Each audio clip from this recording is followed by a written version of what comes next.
네, 안녕하세요, 여러분. 디지털 시대의 인공지능과 법 제12주차 강의를 시작하도록 하겠습니다. 12주차의 주제는 인공지능과 형사법입니다. 형사법입니다. 지난 시간에는 인공지능과 헌법에 대해서 배웠죠. 헌법, 정치, 이런 문제를 좀 먼저 배웠는데요. 미래의 정치는 어떻게 될 것인가? 또 미래의 헌법은 어떻게 될 것인가 이런 것들을 보면서 정부라 그러면 이제는 이제 전자정부 또 디지털 정부가 될 거다라고 하는 것이고요. 그래서 거기에 따라서 이제 민주주의도 개념이 좀 바뀌게 될 것 같다. 그래서 알고리즘과 민주주의가 결합하면 알고크러시라고 하는데요. 사실 이제 알고크러시는 좋은 측면의 모습이기도 하죠. 하지만 이제 알고크러시가 또 그 관료주의라고 하는 뷰로크러시하고 결합할 수도 있어요. 그럴 때도 이제 알고크러시라고 부르거든요. 그런 모습, 즉 알고리즘과 관료주의가 결합된 모습은 좀 부정적인 모습, 어두운 측면이라고 할 수 있겠습니다. 그리고 미래의 규제는 이제 아키텍처 규제 또는 완전 자동적 행정 행위로 이제 바뀌게 될 것이다. 그래서 행정과 관련된 문제도 좀 달라질 것이라는 것이고요. 또 헌법에서 중요한 게 기본권이잖아요. 그 기본권 중에서 인공지능과 관련된 것은 이제 프라이버시 문제라고 할 수 있어요. 프라이버시. 그러니까 이것에 대해서는 형사법에서 개인정보 침해하고 관련이 있기 때문에 이번 시간에 더 다뤄보도록 하겠습니다. 자, 이번 시간에는 이제 인공지능과 형사법에 대해서 배우는데요. 형사법이라고 하면 이제 실체법적인 측면과 절차법적인 측면 두 가지가 나눠볼 수 있어요. 모든 법이 그렇지만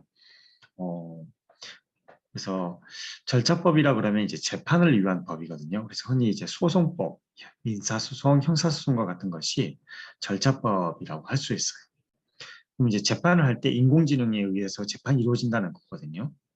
이제 그런 것을 이제 알고리즘 재판 또는 인공지능 판사에 의한 재판 이렇게 생각해 볼 수 있는데요. 어떤 법적 문제가 있을까? 두 번째로는 실제법적인 측면에서 살펴보는 건데 실체법이라 그러면 이제 민법, 형법처럼 권리 그 자체에 대해서 다루는 법이에요. 즉 절차법은 그 권리를 실현해주는, 구제해주는 측면에서의 재판을 말하는 것이고 실체법은 권리가 대체 뭐냐, 어떤 권리가 있느냐 그런 권리의 내용과 관련된 그런 측면이라고 할 수 있어요. 형법이 대표적인 이제 형사법에서 실체법이라고 할 수 있는데요. 이 형법에 보면 우리 대원칙이 있죠. 즉 범죄와 형벌은 법률로 정해야 한다는 원칙, 그걸 재형법정주의라고 해요. 이것과 관련해서 좀 어떤 인공지능이 문제가 되는지 좀 살펴보도록 합시다. 그리고 마지막으로 프라이버시와 감시의 문제가 있는데 이는 이제 개인정보 침해에 관한 이제 범죄라고 할 수도 있죠. 자, 이게 이제 우리 이번 12강에서의 목표라고 할 수 있습니다. 먼저 첫 번째 재판과 관련해서 보죠. 재판과 관련해서 좀 문제가 될 수 있는 게 인공지능 판사, AI 판사인데요. 전 세계에서 지금 에스토니아라는 나라가 있어요. 에스토니아 아시나요? 저 발트해에 있는 에스토니아, 라트비아, 리투아니아 중에서 맨 위에 있는 에스토니아인데 그 에스토니아, 우리 지난 강의에서도 아마 테드 영상에서도 에스토니아가 전자정부, 디지털 정부를 지향하고 실제로 그걸 실현하고 있다는 이야기를 들었을 거예요. 자, 재판에서도 AI 판사를 도입했는데요. 그것에 대해서 우리 한번 같이 뉴스 영상을 보도록 하죠.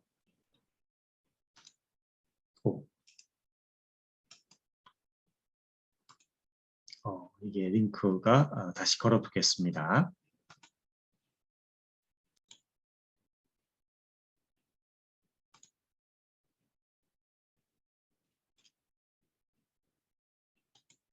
인공지능 AI가 재판을 맡는다면 어쩌면 인간 판사보다 더 편견 없고 공정한 판결을 할 거라는 의견 많이 제기됐었죠. 북유럽 발트해에 위치한 에스토니아에서 그 실험이 시작됐습니다. 소액 민사 사건에 한해서 1심 재판에 AI 판사를 도입한 겁니다. 홍서구 기자입니다. 1991년 구소련에서 독립한 에스토니아는 전선교육 의무화 등 IT 육성으로 급속한 경제 발전을 이뤘습니다. 현재는 공공데이터 디지털화에 주력해 정부가 전 국민의 의료와 재산, 낙태 등 세세한 개인정보를 99% 빅데이터로 보유하고 있습니다. 에스토니아 정부는 공공 빅데이터 첫 사업으로 28살의 전문가에게 AI 판사 개발을 의뢰했습니다. It's already semi-automated, so now the idea is just to automate it further. At first, we plan to start it with end of this year. AI 판사가 시범 도입될 1심 법원은 모든 기록이 디지털화됐습니다. 네, 새로 생긴 탈린 지방법원입니다. 현재 이곳의 민사재판은 100% 종이 없는 전자로 진행되고 있습니다. 판사 1명과 원고 피고석만 있는 민사소액 재판정에서 7,000유로, 우리 돈으로 950만 원 미만의 배상액을 AI가 빅데이터 분석을 통해 결정하는 방식입니다. If we think about the legal system as slightly as a very framed structure, so the robot can. 법률 전문가들은 인간의 판단까지 AI가 대체할 수 없는 만큼 복잡한 형사재판은 무리라고 말합니다. There are different stakeholders and sides, and they argue, and they have to put the evidence and then the good arguments. So possibly robots cannot do it. 이미 테스트는 마친 상황. 2005년 세계 최초로 투표소 없는 전자투표를 밀어붙인 에스토니아 정부는 AI 판사와 의사 분야에서도 세계 최초를 욕심내고 있습니다. KBS 뉴스 홍석우입니다.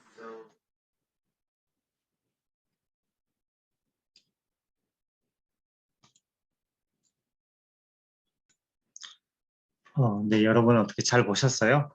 지금 에스토니아에서 AI 판사가 시범 도입됐지만 민사 소액 사건에서 우리 돈으로 이제 950만 원 미만의 사건에서 도입을 했다라는 이야기죠.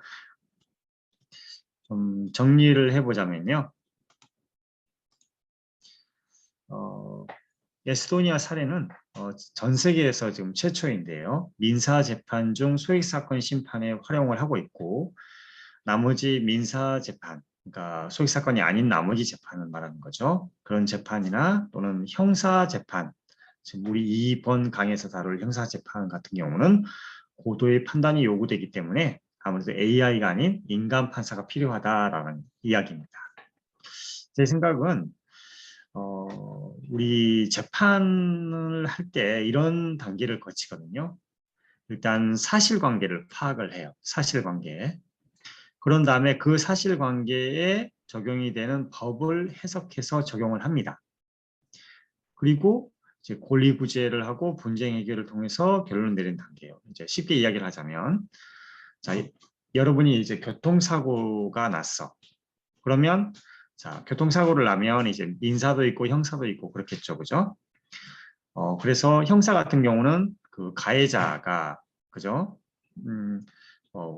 보통 이제 업무상 과실치사상죄라는 범죄에 해당되는지, 즉 유죄인지 무죄인지를 판단하고, 민사사건 같은 경우는 이제 피해자가 뭐 치료비라든지 위자료라든지 이런 손해배상을 청구하게 될 거예요.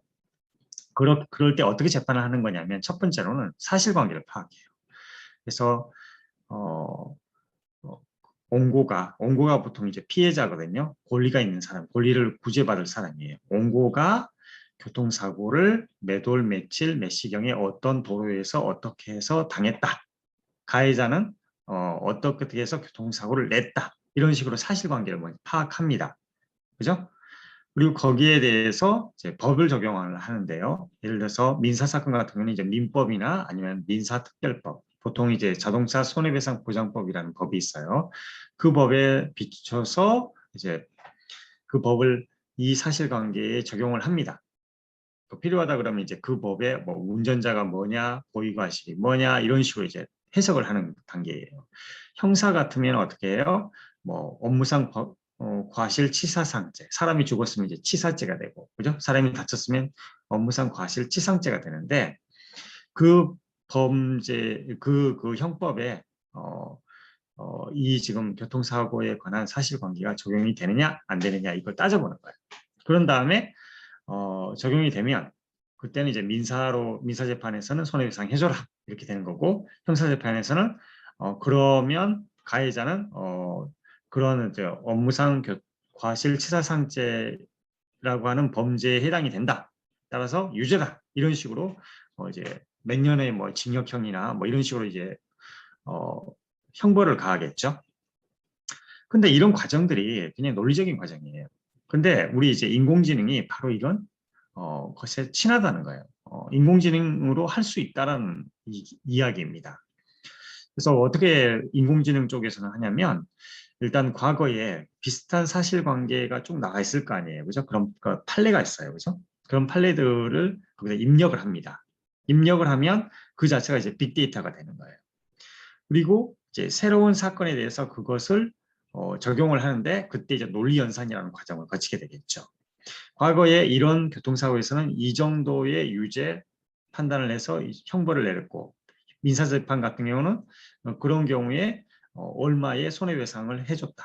이런 것이 있으면 가장 이제 최적의 판단을 내려볼 수가 있겠죠. 물론 이제 이 경우에 자동 판매기처럼 바로 나오는 건 아니에요. 그죠? 왜냐하면 정도라든지 상황이라든지 이게 다 다르기 때문에. 그래서 가장 이제 경우의 수를 따져서 가장 최적의 이제 판단을 내려주게 되는 것입니다. 자, 이것과 관련해서 인공지능 법학회에서 낸 인공지능과 법이라는 책이 있어요. 거기에 이제 152면에 이런 사례가 하나 나왔네요. 사실 제가 수업을 준비하면서 많은 이제 인공지능 관련된 이제 책자를 참고했는데 그렇게까지 법적으로 연구가 많이 되어 있거나 그런 거는 없었어요. 그게 참 안타까운 일인데요. 거기서 지금 나온 몇 가지 사례들을 여러분한테 소개를 좀 해주려고 합니다. 자, A는 강도죄를 저질렀다는 혐의로 경찰 B에게 체포되었고 검사 C에 의해 기소되었다. 재판장에서 인공지능 판사 D가 재판을 진행하였고, 기존의 형사법적 지식에 의하여 구성된 알고리즘에 따른 그 증거법칙 또는 양형규칙, 증거법칙이라면 이제 증거를 보통 이제 사람 증인이죠. 또는 물건, 뭐 문서라든지 뭐 이런 것들, 그런 것을 이제 증거를 제시해서, 또 양형규칙이라 그러면 이제 그 형벌이죠. 형벌을 어느 정도 내려줄 것이냐, 그런 것이 양형이에요. 양형이라는 것은 형벌을 이렇게 저울질해 본다 이런 뜻이거든요. 양형규칙에 따라서 A에게 징역 1년이 선고되었다. 그러나 A는 인공지능 판사에 의한 재판이므로 이것은 내가 헌법상 재판받을 권리를 침해받은 것이다 라고 하면서 승복할 수 없다라고 했습니다. 인간이 아니라는 거죠. 인공지능이 어떻게 재판을 하냐 이거예요. 나는 인간 판사에 의해서 재판을 받고 싶다 이런 거예요. 쉽게 말하면. A의 주장은 타당한가? 나중에 진범이 따로 있는 것으로 밝혀지면서 위 판결은 잘못이라고 판명되었다. 이러한 경우는 대체 어떻게 해야 될 것인가 라는 문제예요. 자, 여기 이제 풀이를 봅시다. 형사 절차는 수사, 재판, 집행이라는 3단계로 이루어지죠. 그죠? 그리고 형사소송의 이념은 실체적 진실주의라든지 적법 절차의 원칙을 지켜야 돼요. 특히 여기서 이제 그 적법 절차가 문제가 되는데요. 이 적법 절차라 그러면 이제 due process라고 하는 것이에요. 영어로. 근데 이것은 예를 들어서 뭐 미란다 원칙이라든지, 여러분들이 이제 영화 같은 데서 봤을 거예요. 미란다 원칙이라 그러면 이제 범인을 체포할 때 당신은 뭐 묵비권을 행사할 권리가 있고 변호인의 조력을 받을 권리가 있고 막 이런 식으로 좀 읊어주는 걸 말해요. 그죠? 그게 이제 미국에서 정립된 원칙인데, 그 미란다 사건에서 미란다 원칙이라든지 또는 고문으로 얻은 증거 같은 경우는 아예 증거 능력을 배제시켜버려요. 그래서 고문을 하지 못하도록 하는 것들, 그래서 과학 수사를 하게 하는 거죠. 이런 원칙들을 지켜야 하는데, 여기서 이제 인공지능이 어떻게 문제가 될 거냐라는 거예요. 지금도 보면 이제 부분적으로 인공지능이 많이 활용이 되고 있어요. 실제로 뭐 증거 수집이라든지 또는 뭐 이렇게 재판이나 뭐 이런 데서 집행도 마찬가지고. 하지만 이제 앞으로 이제 그러한 것들이 더 많아질 거라는 거예요. 그렇게 되면 이제 인공지능 경찰, 인공지능 검사, 인공지능 판사, 인공지능 교도관이 나올 수 있다는 거죠. 따라서 법률의 개정을 전제로 인공지능을 전면적으로 활용한 수사, 재판, 집행이 가능한데 문제는 적법 절차의 원리를 어떻게 적용할 것인가가 관건이라고 할 수 있어요. 지금 이제 인공지능과 법학회에서 낸 이 책에서도 보면 이 정도밖에 안 나가는 거예요. 그렇죠? 그래서 앞으로 이제 남은 부분은 우리가 채워야 되는 영역이라고 할 수 있고요. 그 사례별로 케이스 바이 케이스죠. 좀 상당히 이제 많은 다른 풀이가 나올 거라고 생각이 들어요. 어쨌든 이제 헌법상 그 인간 재판을 받을 권리에 인간만이 즉 인공지능 판사는 아예 배제되어야 하는 문제는 아직도 논쟁 중이라고 할 수 있겠습니다. 자, 이것과 관련해서 우리 이제 테드 영상을 하나 보도록 해요. 샘 해리스란 분이 이제 우리가 통제권을 잃지 않으면서 인공지능을 만들 수 있을까요? 라는 건데 한번 같이 한번 시청해 보도록 합시다.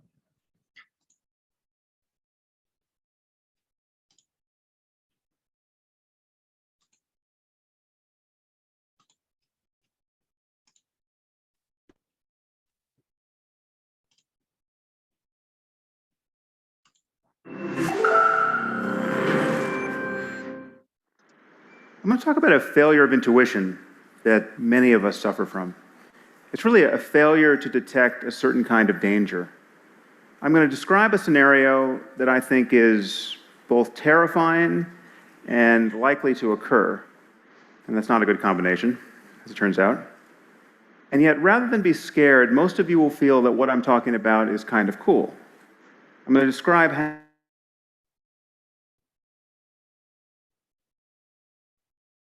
how the gains we make in artificial intelligence could ultimately destroy us. In fact, I think it's very difficult to see how they won't destroy us or inspire us to destroy ourselves. And yet, if you're anything like me, you'll find that it's fun to think about these things. And that response is part of the problem. Okay, that response should worry you. If I were to convince you in this talk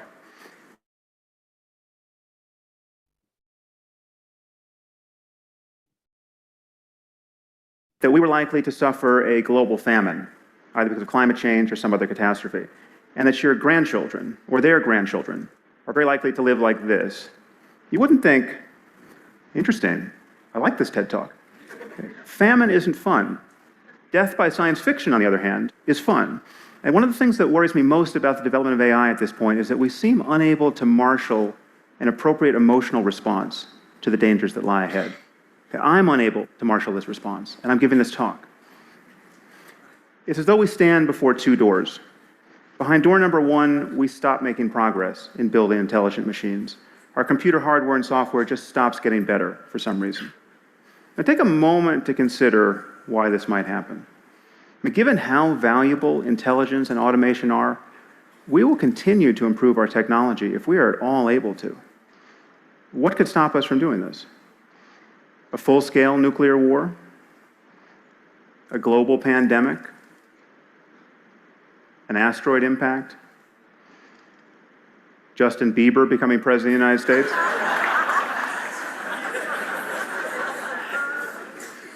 The point is, something would have to destroy civilization as we know it. Okay, you have to imagine how bad it would have to be to prevent us from making improvements in our technology permanently, generation after generation.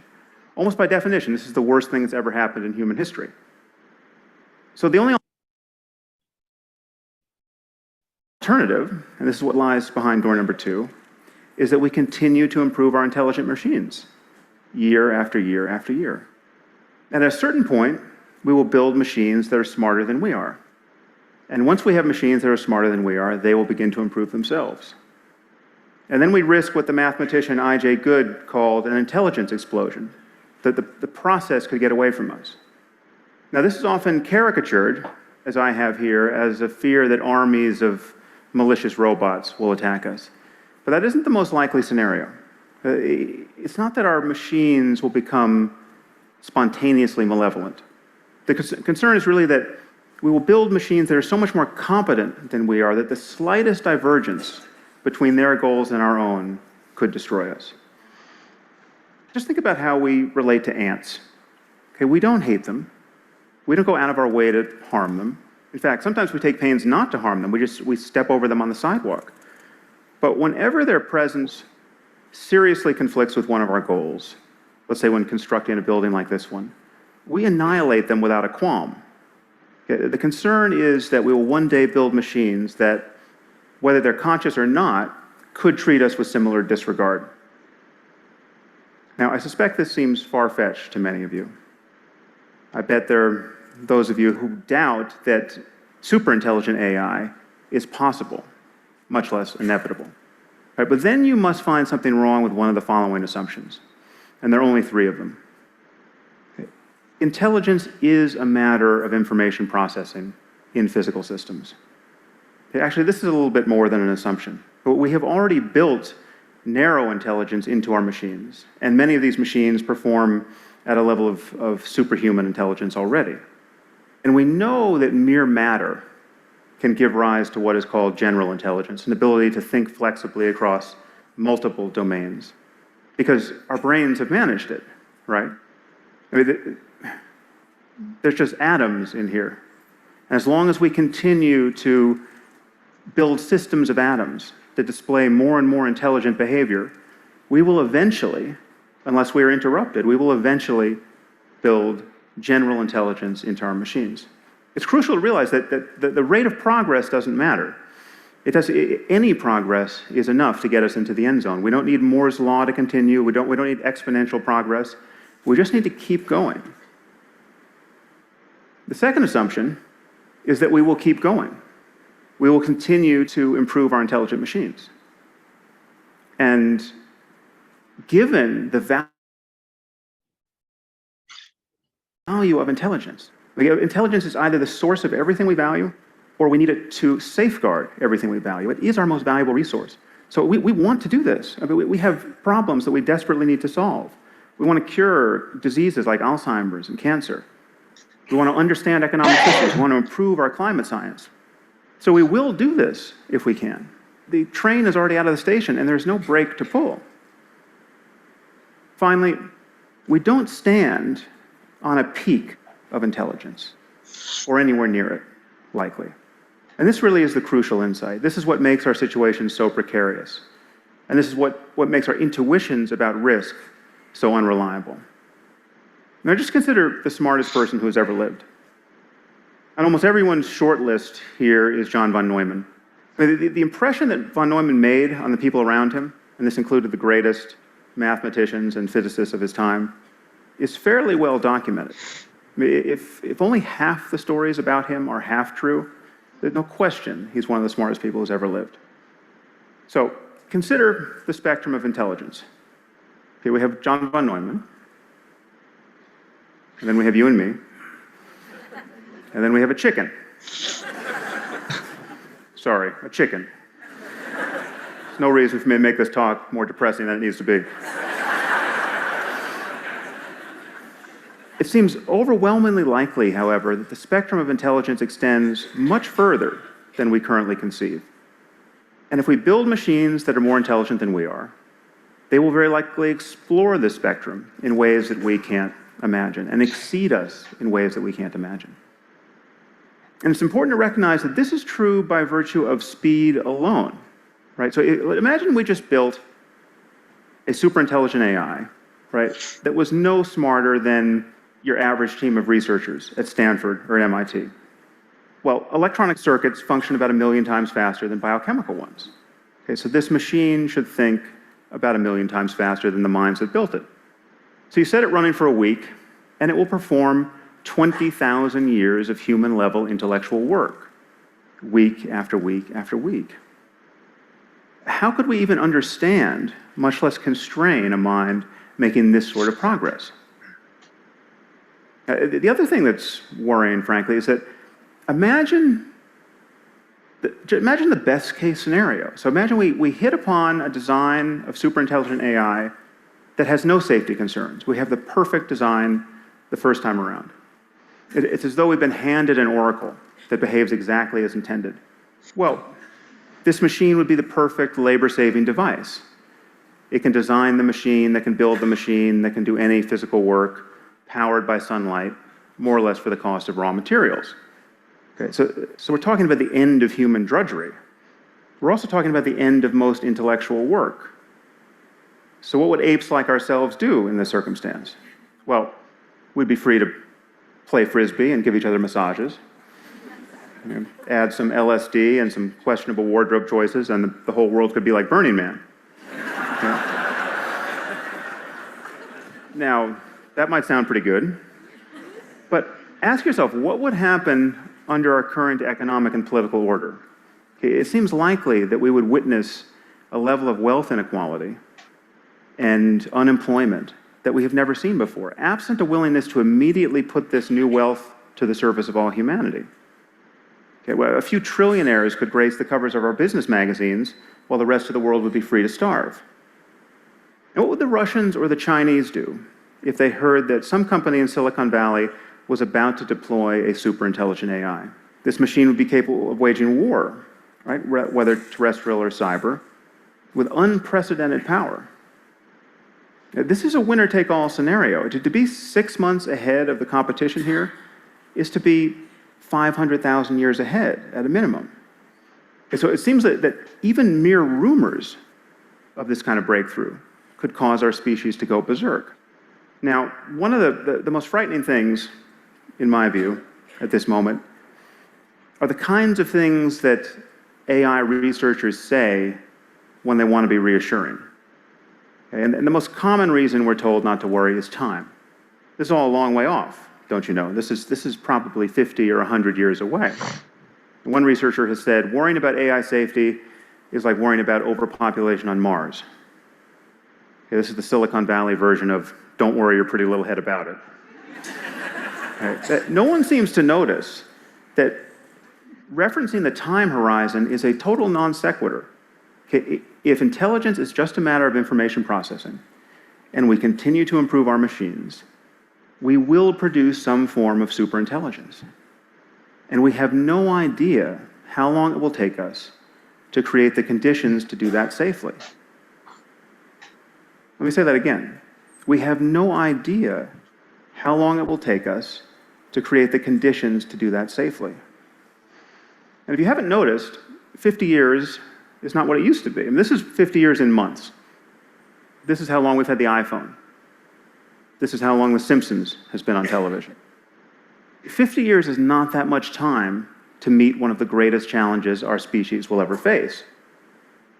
And once again, we seem to be failing to have an appropriate emotional response to what we have every reason to believe is coming. The computer scientist Stuart Russell has a nice analogy here. He said, imagine that we received a message from an alien civilization, which read, "People of Earth, we will arrive on your planet in 50 years. Get ready." And now we're just counting down the months until the mothership lands. Okay. We would feel a little more urgency than we do.